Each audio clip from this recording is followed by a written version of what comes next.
Hello everyone, welcome to my presentation. I'm Monica Rahman, a fourth-year graduate student in the Department of Chemistry and Biochemistry.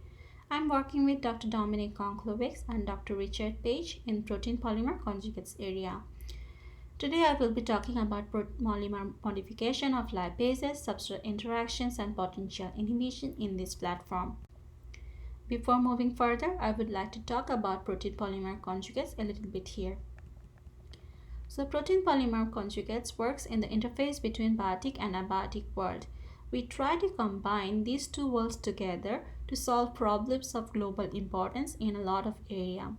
We put our protein inside a polymeric cage by growing polymer on the surface of the protein. Thereby try to improve the activity of the protein in an unusual environment that you might not expect of it.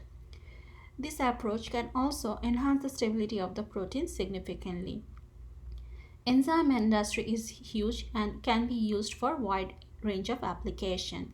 The market is also growing further day by day, as you can see from this market share data. So moving into my projects, we know that the lipase can be produced from bacteria, fungi, or fruit waste.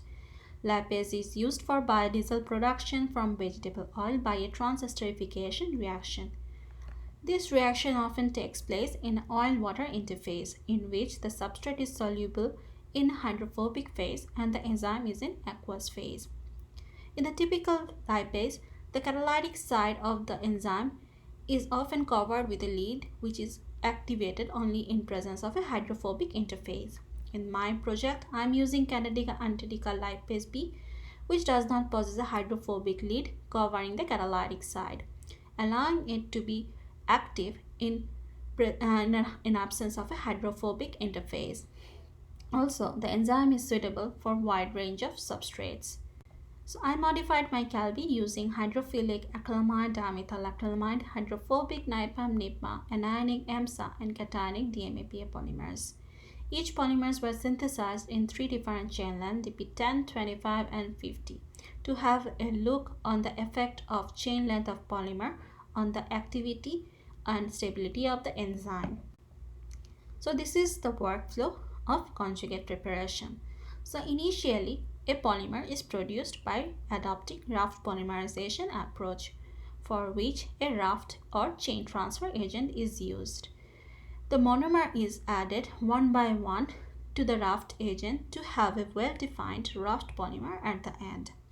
The polymer produced is then characterized by NMR or GPC approach. In NMR, we see the conversion of the monomer. Usually 95% or 100% conversion of monomer is desired in our approach. In GPC, we look over the molecular weight of the polymer. Followed by the polymer preparation, we couple the carboxyl end of our polymer to the amino terminal of our protein. The conjugates is then characterized by SDS page approach with a native protein. Our native protein has a molecular weight of 33 kilodalton. So if a polymer is attached on the surface of the protein, the molecular weight of the protein will be increased, as we can see from the SDS page approach.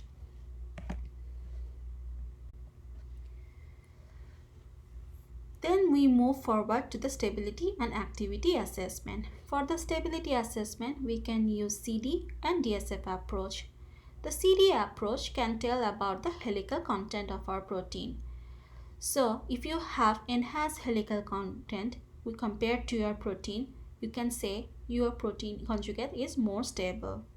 On the other hand, DSF tells about the melting point or unfolding point at a definite temperature.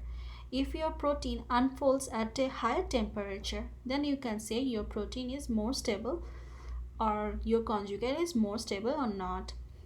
Then the activity is assessed by using this reaction scheme, for which paranitrophenol palmitate is used as our substrate. The product paranitrophenol is observed as an absorbance at 405 nanometer wavelength.